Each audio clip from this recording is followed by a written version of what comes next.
Hello. Hello. Good morning hello, good morning sir. Sir. आज मैंने को होस्ट बना दिया आपको। अपनी स्क्रीन शेयर कर सकते हैं sir. Hello, good morning sir. Sir you can share your screen sir. Sir, I am audible sir. Yes you are audible. Thank you very much sir.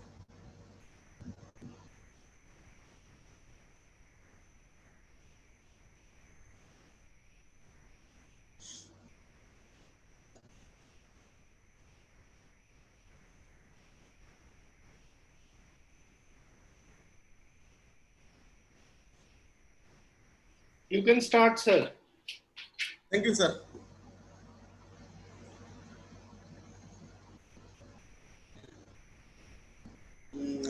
Again, very good morning to all the listeners of this video. I am Gaurav Bansal, Training Officer, National Skill Training Institute for Women, Rajpura. So today, again, in this video, we will cover the two topics under the module of Principles of Teaching. The topic is Dale's Cone of Experience and Classroom Communication. So firstly, we start with the Dale's Cone of Experience. Uh, Before going to the topic, we just have a little introduction about the Dale's Cone.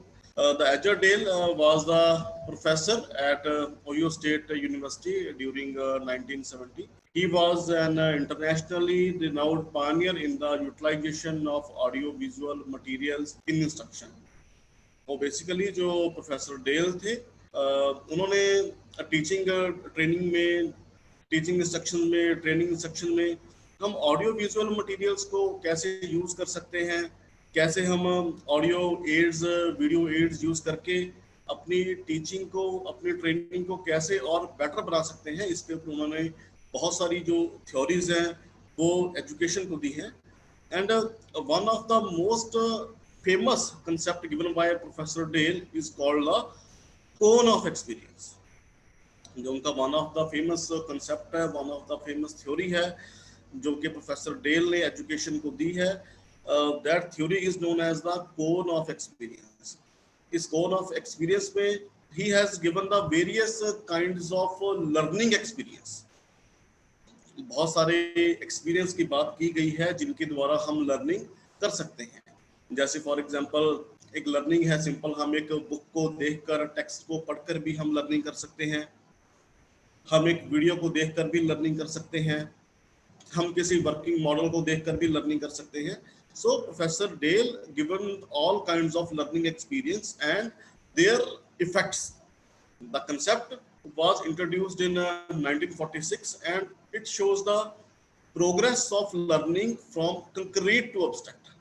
तो उन्होंने अपने कोन में हमें बहुत सारे experience दिए गए हैं और हमें बताया है कि जो लर्निंग है वो कंक्रीट से एब्स्ट्रैक्ट या फिर एब्स्ट्रैक्ट से कंक्रीट कैसे प्रोग्रेस करती है. सो बेसिकली अगर हम बात करें कंक्रीट लर्निंग की, so what is a concrete learning? Concrete learning refers to the first hand experience and incorporate the use of all five senses. तो जो कंक्रीट लर्निंग है ये वो प्रकार की लर्निंग है जिसमें हम खुद पार्टिसिपेट करते हैं.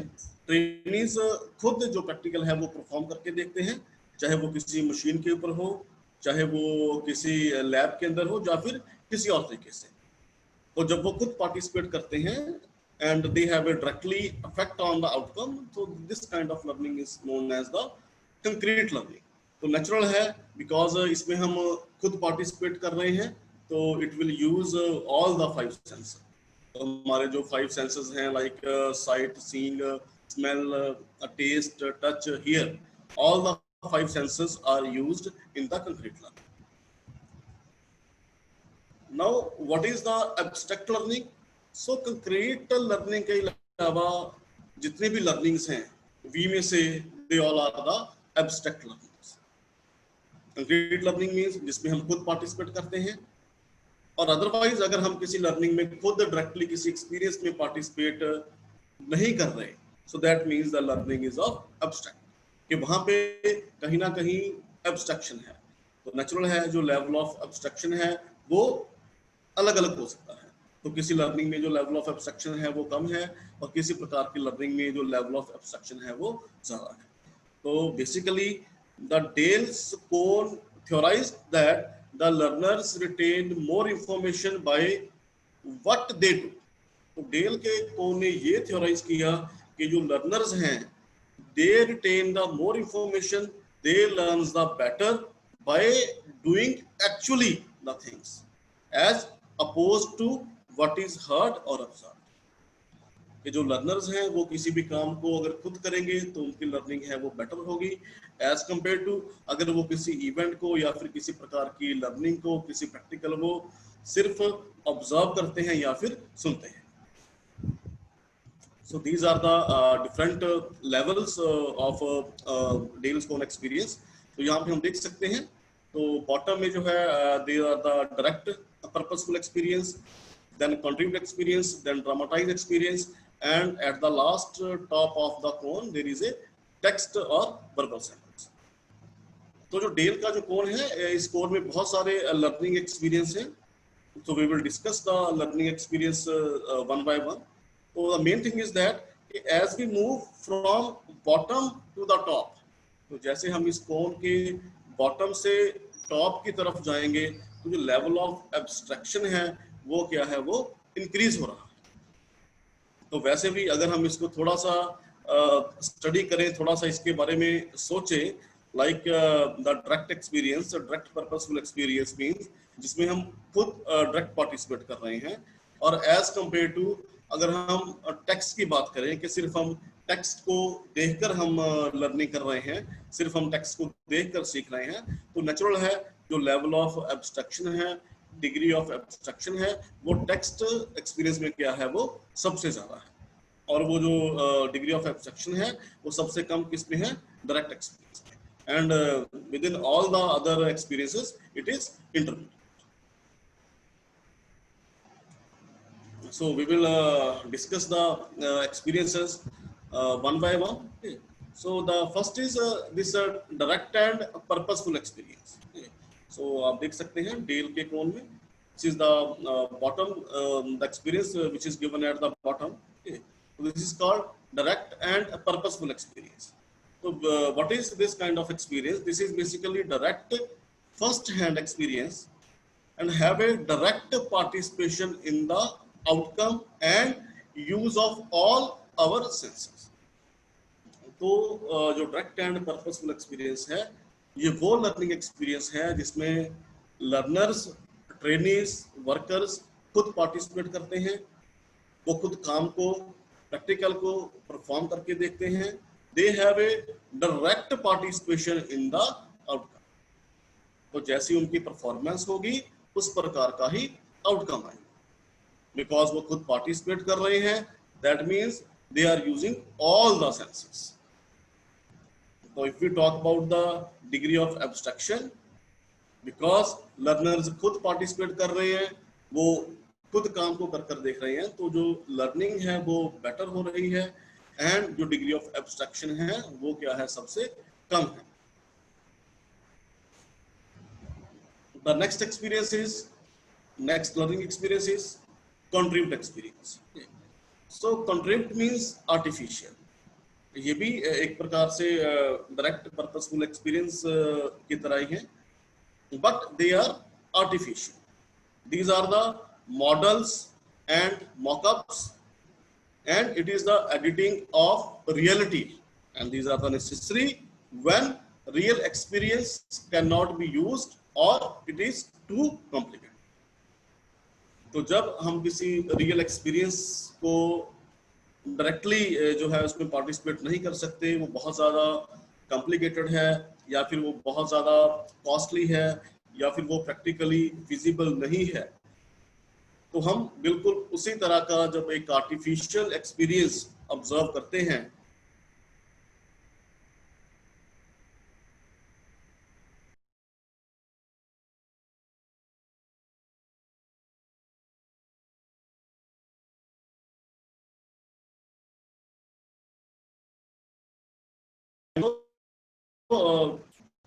in that it is not possible in the and practically.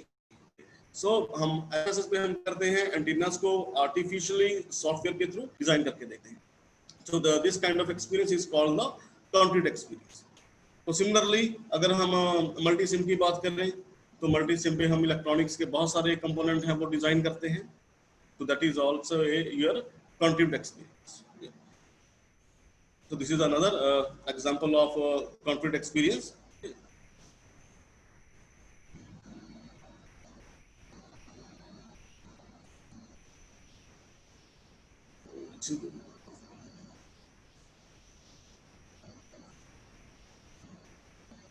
So next is the dramatized experience. So dramatized, these are the reconstructed experience, जिनको दोबारा से reconstruct किया जाता है. These can be used to simplify an event or idea or its most important parts. तो जब भी कोई एक्सपीरियंस हमारे पास लर्निंग है वो कॉम्प्लिकेटेड है, जिसको हम प्रैक्टिकली भी नहीं कर सकते, जिसको हम आर्टिफिशियली जो है सिमुलाइज्ड भी नहीं कर सकते. So that kind of learning experience can be observed by the dramatized experience. So basically these are the reconstructed experience, जिनको दोबारा से कंस्ट्रक्ट किया जाता है, सेम काइंड का एटमॉस्फेयर क्रिएट किया जाता है और खुद उसमें पार्टिसिपेशन किया जा सकता है या फिर उसको ऑब्जर्व किया जा सकता है. तो यहाँ पे हम देख सकते हैं they are divided into 2 categories.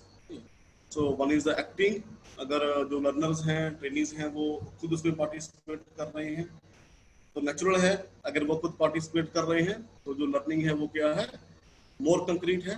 अगर वो सिर्फ उसको ऑब्जर्व कर रहे हैं, सिर्फ उसको देख रहे हैं, तो उस केस में जो है learning is abstract.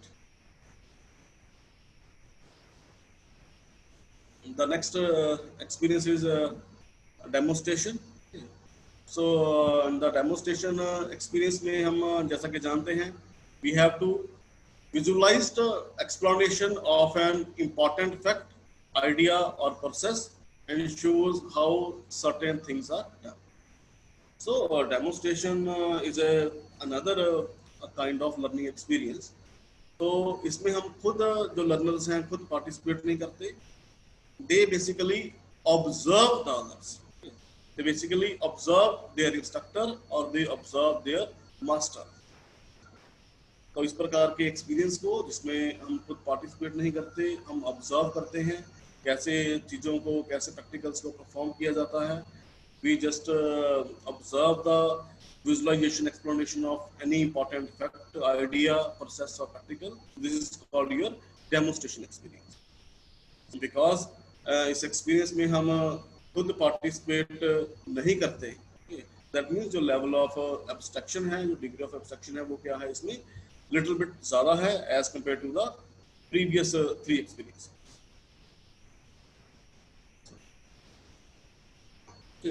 So next experience is field trips. तो जैसा कि हम इंडस्ट्रीज में, किसी ऑर्गेनाइजेशन में हम इंडस्ट्रियल विजिट पे जाते हैं तो वहाँ के काम काज को देखते हैं. This is the what people do in so observe an event that is unavailable in the classroom. तो कोई भी हमारा एक्सपीरियंस है जो क्लासरूम में अनअवेलेबल है और में से कि जो क्लासरूम से जो है उसका एक्सपोजर है बहुत ज़्यादा बड़ा है. इस प्रकार की लर्निंग को, इस प्रकार के प्रैक्टिकल्स को जो है फील्ड ट्रिप्स के द्वारा, इंडस्ट्रियल विजिट के द्वारा लर्न किया जा सकता है. तो बिकॉज फील्ड ट्रिप्स में, इंडस्ट्रियल विजिट्स में जो लेवल ऑफ एक्सपोजर है वो क्लासरूम से बहुत ज़्यादा बड़ा होता है, बहुत ज़्यादा डिफरेंस होता है. Learning in a classroom and watching the people to do work in the industries और इन एनी फैक्ट्री. तो नेचुरल है अगर हम लर्निंग पॉइंट ऑफ व्यू से बात करें तो जो लेवल ऑफ एब्स्ट्रैक्शन है वो इसमें क्या है, वो ज़्यादा है. The next experience is exhibition experience. So we know that what are the exhibitions. So these are the displays to be seen by spectators. So the exhibitions may consist of working models, charts and posters. some time for your eyes only and more on visual. जो exhibitions हैं, तो exhibitions के द्वारा जो learning की जाती है, this is another kind of experience. तो एग्जीबिशन में सिंपली जो वर्किंग मॉडल्स हैं, जो चार्ट्स हैं, पोस्टर्स हैं, वो डिस्प्ले किए होते हैं. तो it may be of two types. Okay, इनमें से it may be readymade, like हमारे म्यूजियम्स हैं, यो कैरियर फेयर्स हैं, और इट मे बी इनमें से होममेड, लाइक अगर आपके इंस्ट्रक्टर्स हैं वो पूरी क्लास को प्रोजेक्ट दे रहे हैं, and we have exhibition of all the classroom projects. तो सिर्फ प्रोजेक्ट्स को देखने के बाद, उनको चार्ट्स को, पोस्टर्स को विजुलाइज करने के बाद जो लर्निंग एक्सपीरियंस है, this is called your exhibition learning experience. Because इसमें हम खुद पार्टिसिपेट नहीं कर रहे और इसमें हम किसी को काम करते हुए देख भी नहीं रहे. सो नेचुरल है जो लेवल ऑफ एब्स्ट्रैक्शन है is little bit. So the next experience is television and motion picture. So this implies the values and messages through television and films. Okay. In this, the learners have viewing, seeing and hearing experience. जैसा कि हम जानते हैं, आजकल जो है cable TV पे भी जो है केमिस्ट्री के, फिजिक्स के जो है चैनल्स आ रहे हैं. तो the learning through television, the learning through this motion pictures is have another kind of learning experience. तो यहाँ पे जो है लर्नर्स हैं, जो है वो व्यू कर सकते हैं, उनको सी कर सकते हैं, उनको हियर कर सकते हैं, but they are not able to do participating. तो पार्टिसिपेट नहीं कर सकते, वो कोई उसमें क्वेरीज हैं, क्वेश्चनिंग है, वो नहीं कर सकते. They have to learn by watching the films and by watching the, you may say, motion pictures. तो बिकॉज वो सिर्फ ऑब्जर्व कर रहे हैं कि there is no feedback present. So जो लेवल ऑफ एब्स्ट्रैक्शन है, अगेन तो जितने भी हमने एक्सपीरियंस इससे पहले देखे हैं, तो उनसे जो लेवल ऑफ एब्स्ट्रैक्शन है वो क्या है, ज्यादा है. The next experience is the recording, radio and still. So this kind of experience can often be understood by those who can not read. तो जो स्पेशल चाइल्ड्स हैं, स्पेशल ट्रेनीज हैं, जो रीड नहीं कर सकते, and even it is helpful to those students who can not deal with the motion और pace of a real event और टेलीविजन. तो जो स्पेशल डिसेबल्ड चाइल्ड हैं, जो स्टडी जो है रीड नहीं कर सकते, या फिर मोशंस को, वीडियोस को वो एनालाइज नहीं कर सकते. So for such kind of trainings there is a experience with the help of radios और with the help of only audio. So it's like इसके examples हैं, like listening to old radio broadcast, or you may say listening to periodic music, or you may say listening to your any your classroom communication. So because इसमें again कोई event नहीं है, इसमें कोई video नहीं है, okay, कोई pictures नहीं है, तो जो level of abstraction है वो क्या है, वो high है. So then the second last learning experience, Dale's Cone is as per Dale's Cone is topics under visual samples. तो ये वो लर्निंग एक्सपीरियंस है जिसमें हम सिर्फ विजुअल सैंपल्स को देखते हैं, सिर्फ हम विजुअल सैंपल्स को देख के लर्निंग करते हैं. तो जो विजुअल सैंपल्स हैं वो किसी प्रकार के भी हो सकते हैं, लाइक इनमें से वो मैप्स हो सकते हैं, कोई cartoon strip drawings, cartoon drawing जिसको बोल देते हैं, वो हो सकते हैं, ग्राफ्स हो सकते हैं, चार्ट्स हो सकते हैं, कोई diagrams, poster, cartoon and anything else. The main thing is कि वो सैंपल्स हैं, वो विजुअल सैंपल्स हैं, वहाँ पे कुछ लिखा नहीं हुआ, कोई वर्ड्स नहीं है वहाँ पे, ओनली विजुअल सैंपल्स आते हैं. कोई मोशन पिक्चर नहीं है, कोई वीडियो नहीं है, only we have to learn through the visual samples. This is another kind of learning experience. And the last learning experience, which is most abstract as far as Dale theory is concerned, this is the learning through verbal samples. So जो verbal samples होते हैं, these are the they are not like the objects or ideas for which they stand. They usually do not contain visual clues. Okay. तो verbal samples में कोई भी visual clue नहीं होता, कोई भी विजुअल सैंपल नहीं होता। Then what is there? Written words. Okay. The written words fall under this category. जो verbal samples हैं, that means written words are only there. जैसा कि हम बात कर सकते हैं, it may be a word of for a concrete object. किसी बुक के वर्ड हो सकते हैं, वो कोई आइडिया, साइंटिफिक प्रिंसिपल या फिर कोई फॉर्मूला में हो सकता है। तो दैट मीन्स कि जो हम वर्बल सैंपल्स को, वर्ड्स को देखकर, बुक्स को पढ़कर, साइंटिफिक प्रिंसिपल्स को पढ़कर जो हम लर्निंग करते हैं, this is the your learning experience through verbal sample. And इनमें कोई ऑडियो नहीं है, कोई पिक्चर नहीं है, इसमें कोई वीडियो नहीं है, कोई डेमोन्स्ट्रेट करने वाला नहीं है, कोई हमारी खुद की पार्टिसिपेशन नहीं है।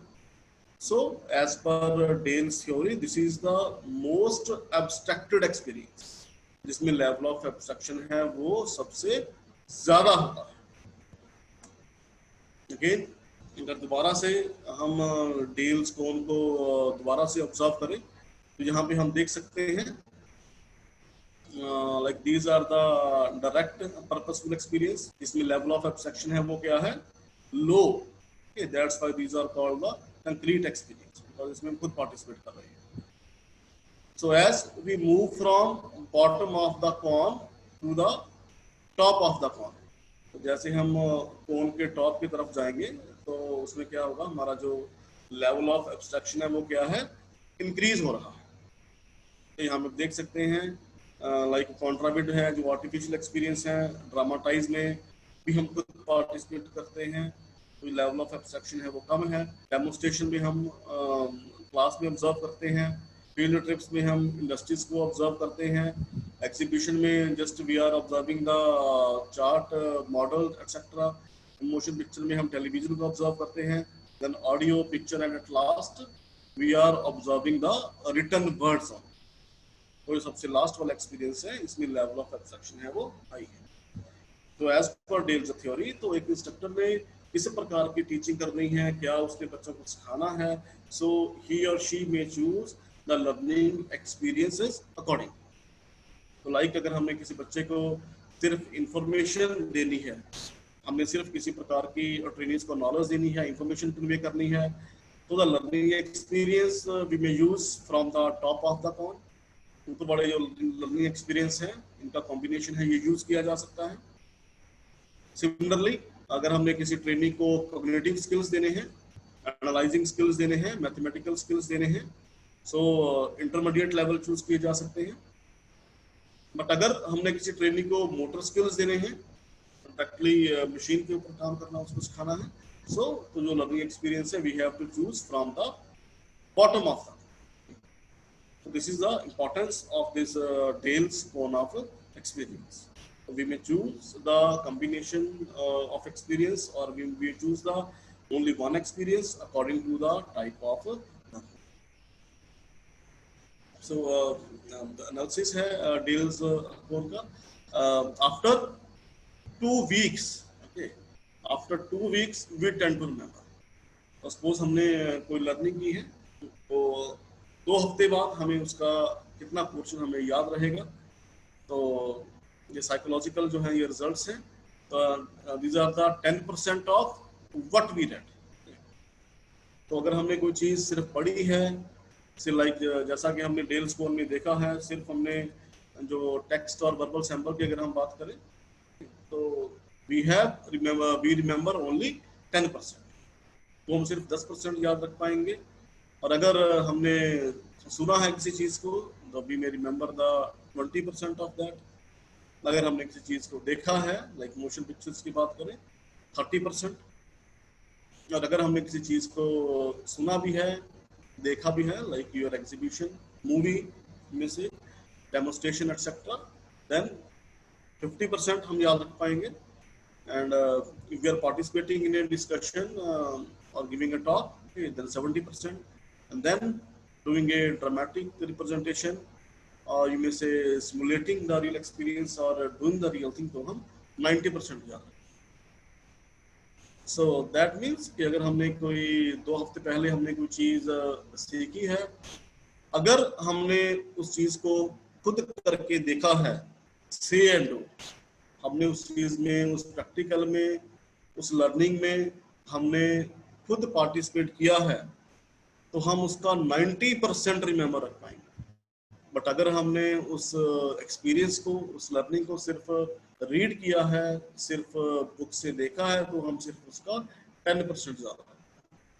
So ultimately, the Dale's cone of learning, or Dale theorized that the trainees retain more information by what they do.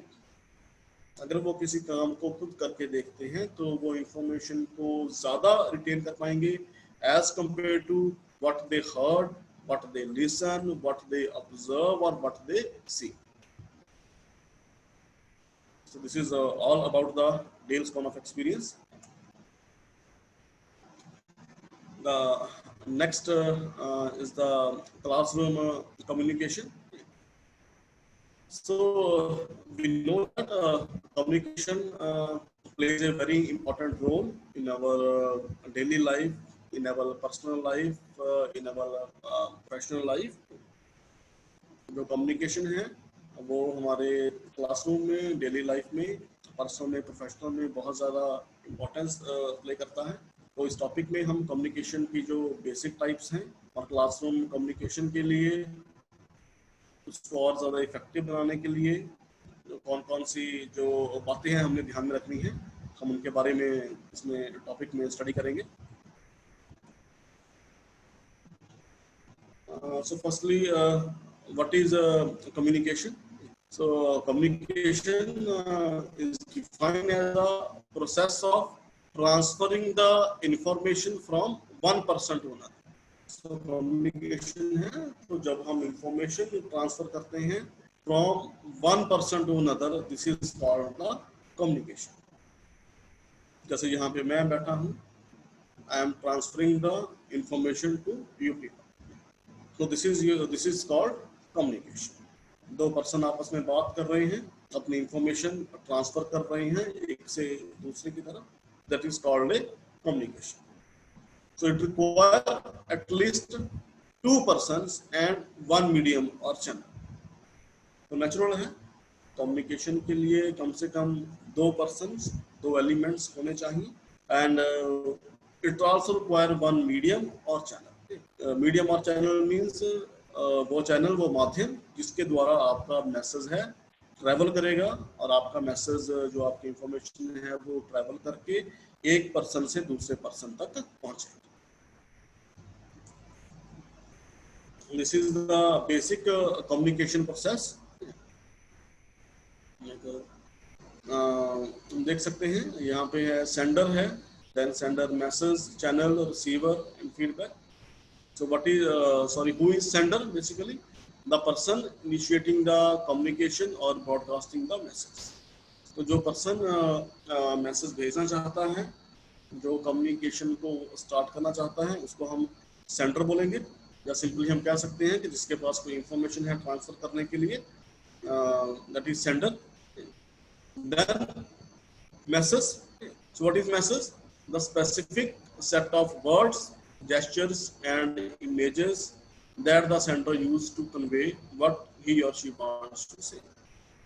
तो सेंटर के पास एक मैसेज है. मैसेज क्या है? बेसिकली कोई भी सेट ऑफ वर्ड्स है, like I am transferring the set of words in this Hindi language और इंग्लिश लैंग्वेज.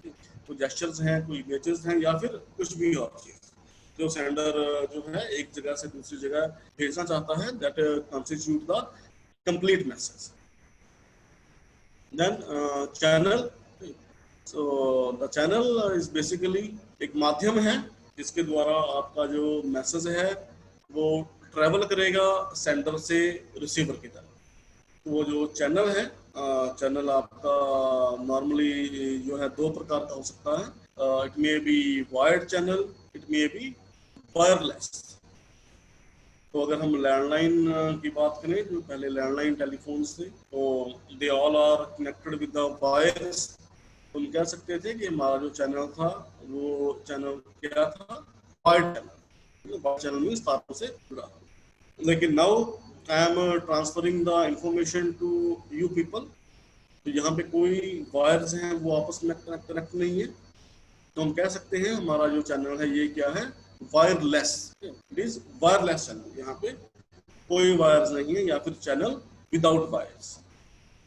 देन रिसीवर, तो रिसीवर है जो इस मैसेज को रिसीव कर रहा है। Then the feedback is basically response from the receiver to the centre.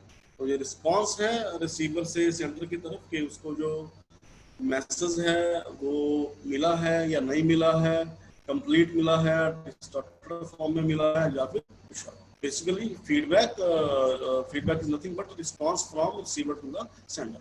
So जब सेंडर के पास फीडबैक आ जाएगी देन वी से कि हमारा जो कम्युनिकेशन है, जो कम्युनिकेशन प्रोसेस है वो कंप्लीट हो गया है। तो अगर हम यहाँ पे क्लासरूम कम्युनिकेशन की बात करें तो क्लासरूम कम्युनिकेशन में who is the source, who is the sender, instructor.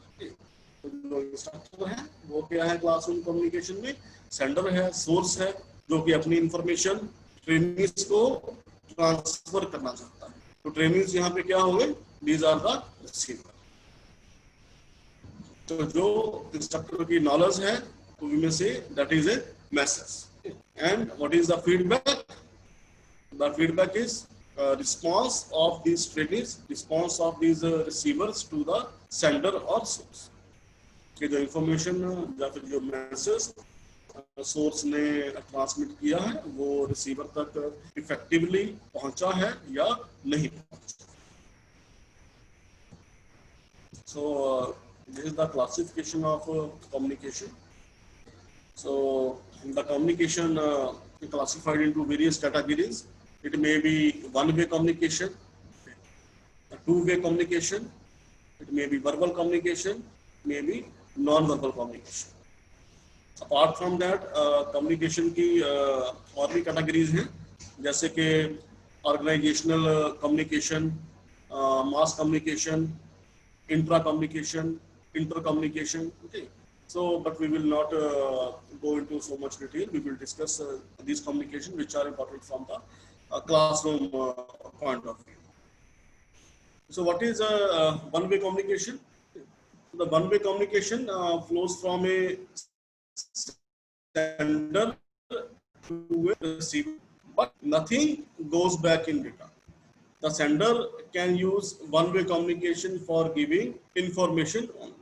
जो हमारा वन वे कम्युनिकेशन है, it flows from sender to the receiver. तो सिर्फ जो मैसेज है सेंडर से वो रिसीवर तक जाएगा, लेकिन रिसीवर से कोई भी फीडबैक नहीं आएगी, बिकॉज कम्युनिकेशन है वो सिर्फ एक ही दिशा में, एक ही डायरेक्शन में ट्रेवल कर रहा है।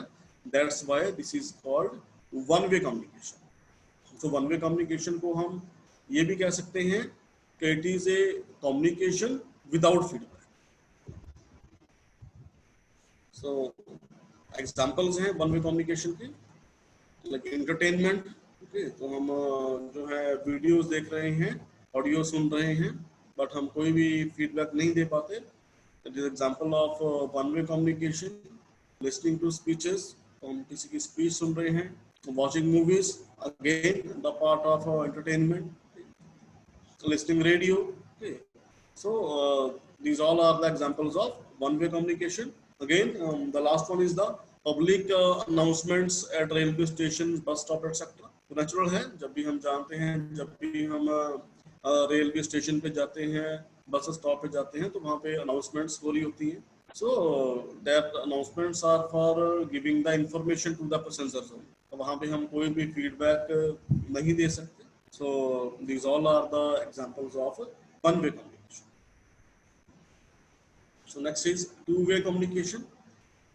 So maybe it clear from the name, two-way means from sender to receiver and from receiver to sender, दोनों तरफ communication। So we may define it as it is the communication when one person is the sender and he transmits a message to another person who is the receiver। When the receiver gets the message, they send back a response acknowledging the message was received। और जो to way communication है, इसमें communication है वो दोनों तरफ से होता है, सेंडर से रिसीवर की तरफ भी जाएगा in the form of message, जो उसने मैसेज कन्वे किया है, और रिसीवर से सेंडर की तरफ ही आएगा, तो रिसीवर से सेंडर की तरफ आएगा in the form of response, कि मैसेज है रिसीवर को मिला है या नहीं मिला है, या फिर डिस्टॉर्टेड फॉर्म में मिला है। सो अकॉर्डिंगली द सेंडर में डिसाइड कि उसने जो मैसेज है वो दोबारा भेजना है या नहीं भेजना। So examples of two way communication, so इनमें से the classroom communication is one of the best example of a two-way communication, because ये वहाँ classroom communication में जो सेंडर है एक इंस्ट्रक्टर है, ट्रेनीज हैं वो रिसीवर हैं, तो दोनों तरफ कम्युनिकेशन है वो होता है। जो इंस्ट्रक्टर हैं वो भी अपनी इंफॉर्मेशन ट्रेनीज को कन्वे करता है, और जो ट्रेनीज हैं वो रिस्पॉन्स है अपना वो इंस्ट्रक्टर को कन्वे करता है। सो वी मे से the classroom communication is a two-way communication. Then mobile communication, telephone communication. We know that कि जब हम मोबाइल पे बात करते हैं, हम टेलीफोन पे बात करते हैं, तो दोनों तरफ हमारी बात है simultaneously बात होती है। So this is also an example of a two-way communication. Then walkie-talkie communication, client communication. हम किसी client से बात करते हैं तो उसका response है हमें simultaneously मिलता है। So this is also example of two-way communication. So next is verbal communication. So basically verbal is the Latin adjective of word. जो word का जो Latin adjective है उसको English में जो है वो verbal बोला गया है। Verbal communication means communicating with words, whether written or spoken. तो जब भी हम शब्दों का इस्तेमाल करके communicate करते हैं, शब्दों का इस्तेमाल करके अपना मैसेज एक जगह से दूसरी जगह पहुंचाते हैं, so that is called verbal communication. So verbal communication means communication through spoken or written words. हम शब्द अपने बोल के भी एक्सप्रेस कर सकते हैं, लिख कर भी एक्सप्रेस कर सकते हैं। Mainly it is the ability to communication by using words. तो जब भी हम वर्ड्स इस्तेमाल कर रहे हैं, so the communication is called verbal communication. जैसा कि हम आपस में बात कर रहे हैं, I am conveying my information, my message to you people by using the words, okay, other of English language या फिर हिंदी भाषा के words. So the communication is called verbal communication because we are exchanging the words. So verbal communication है natural है, दो type का हो सकता है, ओरल कम्युनिकेशन और written communication. So oral communication, as you may know, it implies the communication through mouth, जो हम मुंह से अपने बोल रहे हैं, that is the oral communication. It includes the individuals conversing with each other, be it direct conversation, maybe telephonic conversation, maybe speeches, maybe presentations, discussions, or all are the examples of oral communication. So that means जब भी हम अपनी जो है शब्दों का बोलकर इस्तेमाल करते हैं, बोलकर हम कम्युनिकेट करते हैं, the communication is called oral communication. तो इसके हम फॉर्म्स हैं इसके देख सकते हैं। ओरल कम्युनिकेशन नेचुरल है, face to face communication, oral communication, interviews, telephone conversations, grape vine communication. तो grape vine basically it is a informal communication, जो हम किसी भी विदाउट एनी ग्रीटिंग्स और विदाउट एनी फॉर्मेलिटी फ्रेंडली जब एक दूसरे से बात करते हैं, तो that is the grape vine communication. Then your negotiations, जो मोल भाव करते हैं, meetings, lectures, presentations, conferences, seminar, workshop etcetera. So all are the forms of oral communication. So next is the written communication. So it is also a type of verbal communication because इसमें हम जो है words इस्तेमाल कर रहे हैं, शब्द इस्तेमाल कर रहे हैं। Written communication means the sending of messages, orders or instructions in writing through letters, circulars, manuals, report, telegrams, office memo, bulletin, etc. It is also called a formal method of communication. तो जो return communication है natural है, जिसमें हम लिखकर communicate करते हैं, चाहे हम कोई एप्लीकेशन लिखते हैं, हम कोई लेटर लिखते हैं, हम कोई ऑर्डर टाइप करते हैं, हम कोई इंस्ट्रक्शंस टाइप करते हैं. All are the examples of written communication. The another examples of written communication में से ईमेल, वेबसाइट के ऊपर भी सारा कुछ लिखा होता है, memorandums, letters, reports, notices, minutes, circulars, manuals, handbooks, orders, inquiries, complaints, quotations, others like your sales contract, newsletter, bulletin board, notice, etc. So simple है, जहाँ भी हम communicate कर रहे हैं, अपनी जो है बात लिखकर कन्वे कर रहे हैं, तो that is called verbal communication. और verbal में भी अगर हम बात करें, so we may say that is a written communication. So then in non-verbal communication, so verbal communication में क्या था? Communication by using the words. Okay. So natural है. Then non-verbal communication. The non-verbal communication is equal to communication without words. तो जिसमें हम words इस्तेमाल नहीं करते, without any words. जब हम बिना शब्दों का इस्तेमाल किए अपना मैसेज एक दूसरे को कन्वे करते हैं, that is called non-verbal communication. So non-verbal communication is a process of communication through sending and receiving wordless message. और जब भी हम इशारे से अपनी बात कन्वे करते हैं, that is your non-verbal communication. Okay, so you may also listen this. The action speaks louder than words. Okay, तो हमारे जो एक्शन है वो हमारे वर्ड से ज्यादा लाउडर होते हैं. अगर हम इनकी टाइप्स की बात करें, types of non verbal communication, तो हमारे जो जेस्चर्स हैं, जेस्चर्स बेसिकली यू में से योर हैंड मूवमेंट्स. तो हमारी जो हाथों की मूवमेंट्स हैं, हमारी जो उंगलों की मूवमेंट है, that is called your gestures. तो जैसा मैंने कन्वे करना हो, this is 1, we know that 2, this is 3, this is 4. So there is no need of using any words. So this is a non-verbal communication, कि अपने हाथों की मूवमेंट को यूज करके कोई इशारा करना. नेक्स्ट है postures. This is another example of non-verbal communication. The posture is basically the you may say the way of sitting or way of standing. तो एक हम फुल कॉन्फिडेंट बैठे हैं, तो हमारी एक बॉडी जो है वो मैसेज कन्वे कर रही है. दूसरा, हम बिल्कुल इस तरह से बैठे हैं, बिल्कुल सैड, एक लूज पोजीशन में. अगेन हमारी एक बॉडी है वो मैसेज कन्वे कर रही है. So this is another type of your non verbal communication. Then facial expressions. तो फेस से हम एक्सप्रेशन दे रहे हैं, स्माइल कर रहे हैं, नोडिंग्स कर रहे हैं. So this is another type of non-verbal communication.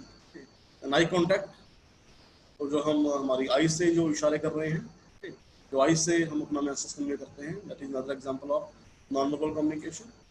Nodding, yes करना, no करना, again is a type of non-verbal communication.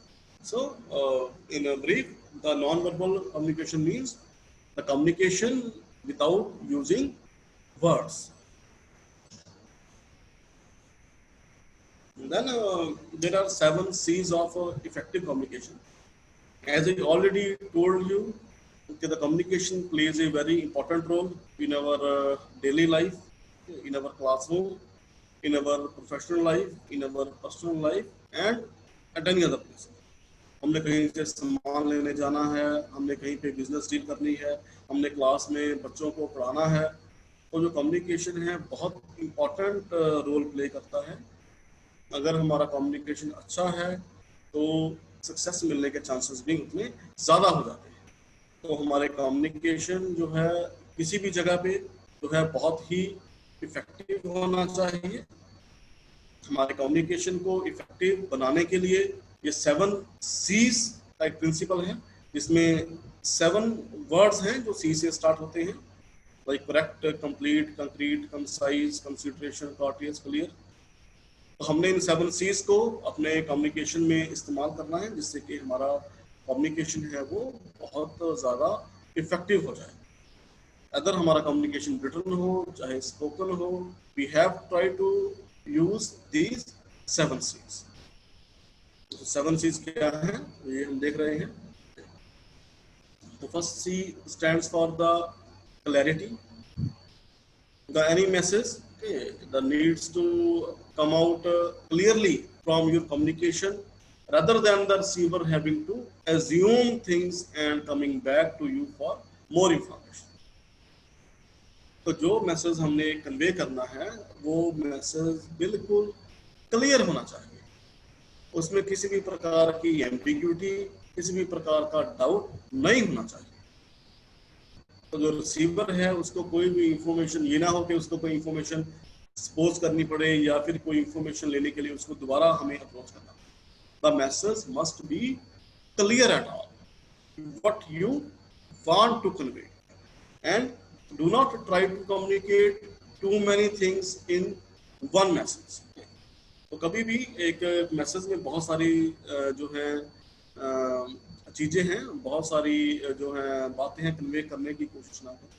Always try to communicate one item in one message, one thought in one message.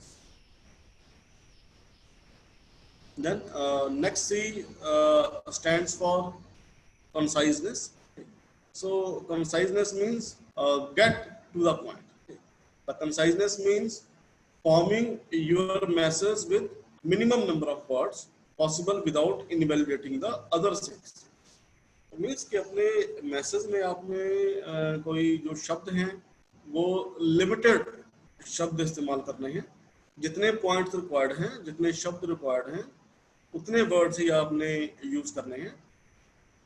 Otherwise क्या है, आपका जो message है वो unnecessarily lengthy हो जाएगा और आपका मैसेज कहीं ना कहीं डिल्यूट भी हो जाएगा। You must be get to the point. Even the concise message, जो छोटे मैसेज होते हैं, they are also more appealing and comprehensible and it will save the time both to you and your audience.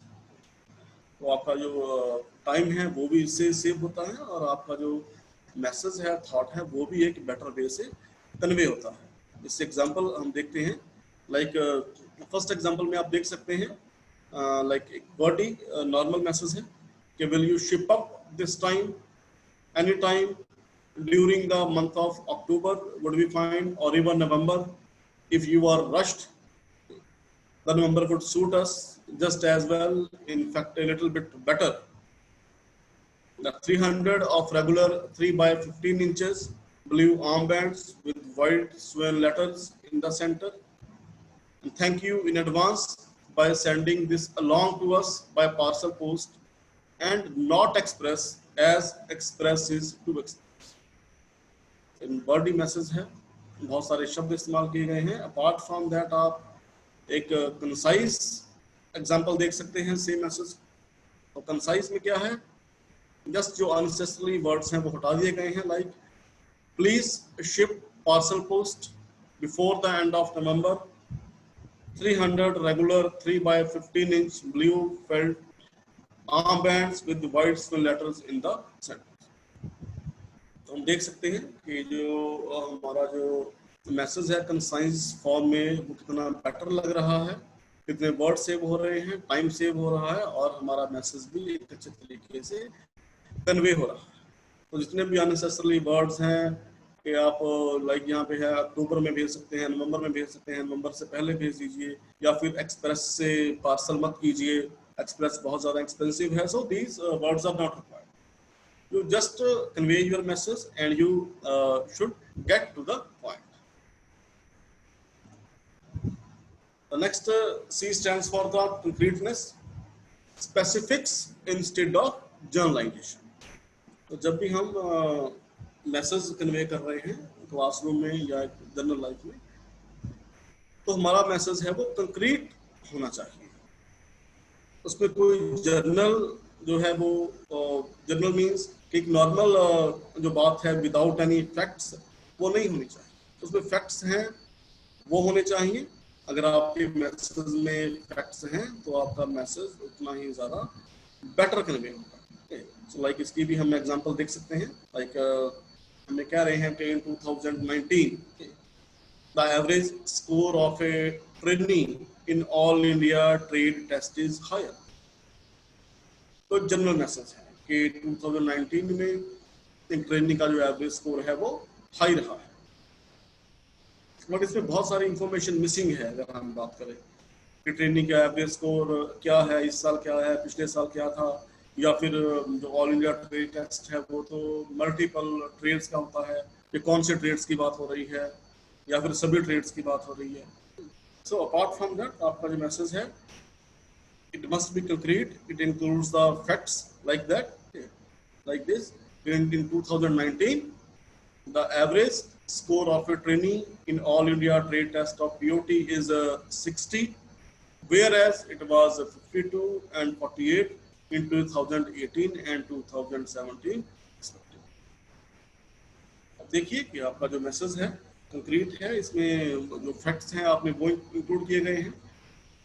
आपने subject बता दिया, module बता दिया, POT, जो स्कोरिंग है आपने वो बता दी कि इस जो है 19 में जो मार्क्स हैं वो 60 आए हैं, जबकि 18 में 52 थे, जबकि 17 में 40 है। तो ट्राई कीजिए कि आपका जो मैसेज है वो क्या हो, कंक्रीट हो, उसमें जो फैक्ट्स हैं, जो फिगर्स हैं वो इंक्लूड की गई।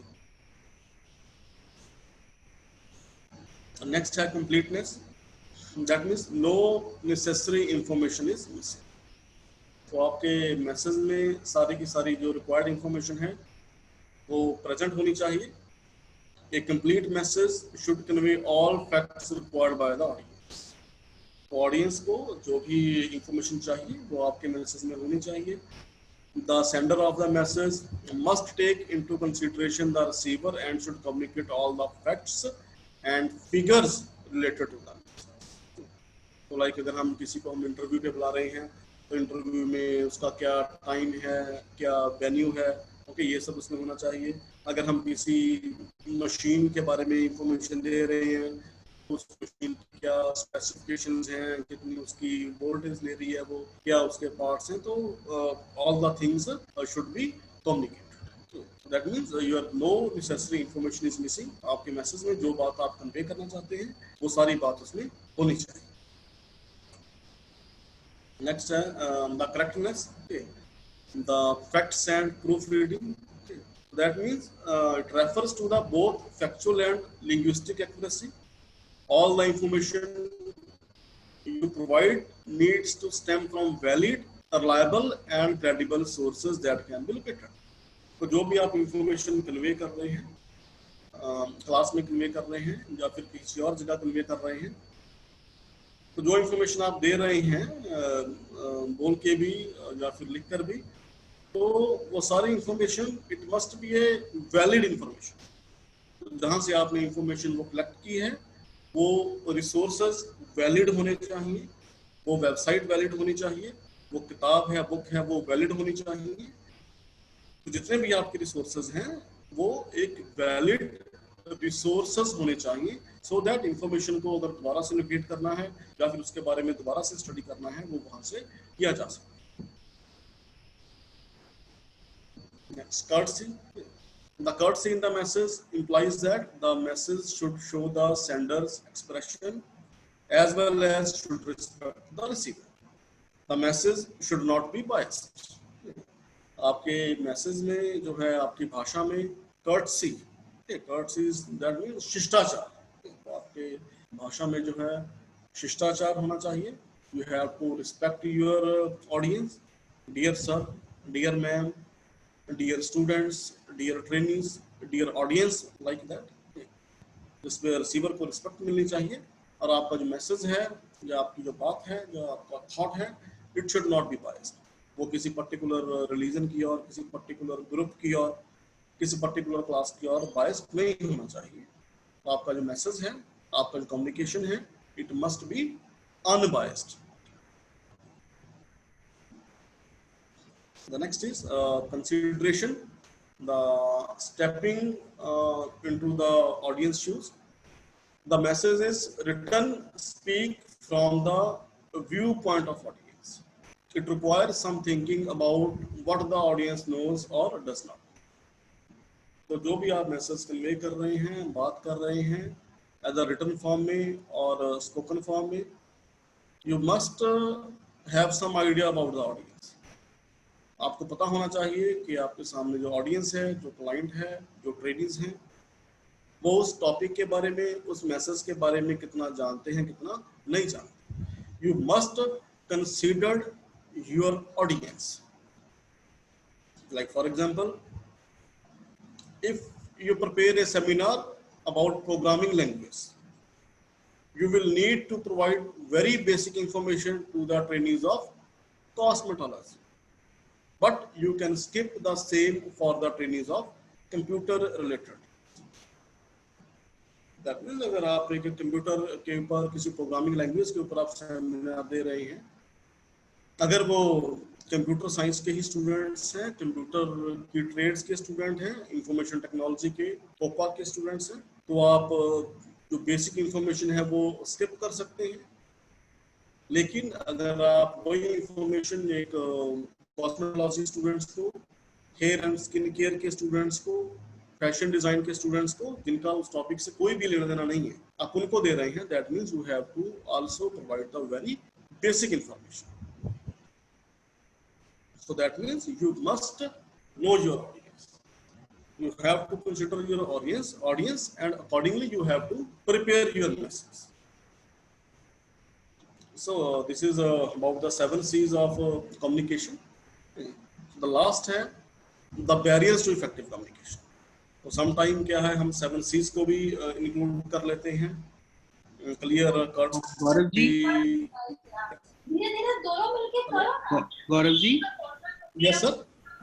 गौरव जी, थोड़ा टाइम का लिमिटेशन है, हमारा 11 बजे भी एक लेक्चर है, तो मैं रिक्वेस्ट करूंगा आपको कि आप काइंडली 3 से 4 मिनट के अंदर लेक्चर को रैप अप कर दीजिए. Sure sir. Ji. The last is a barrier to this effective communication. So barrier means जो communication में जो हमें barriers आ रहे हैं, जो बाधाएं आ रही हैं. So these are some important barriers. The language barriers. So sometime क्या है कि हमने 7 C's include किए हैं अपने communication में, but there is a language barrier. तो जो हमें इंस्ट्रक्टर की जो भाषा है, हमें वो समझ नहीं आती. So which creates a barrier. So similarly, there may be physical barriers. The physical barrier means कि जहाँ पे हम communication कर रहे हैं, क्लास ले रहे हैं, तो वहाँ पे proper ventilation नहीं है, वहाँ पे बहुत सारे disturbance हो रही है, बैठने के लिए proper space नहीं है, तो जिसकी वजह से हमारे communication में कहीं दिक्कत आ रही है, हमारा message properly convey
हर एक घंटे का लेक्चर गौरव जी? 10 बजे का था।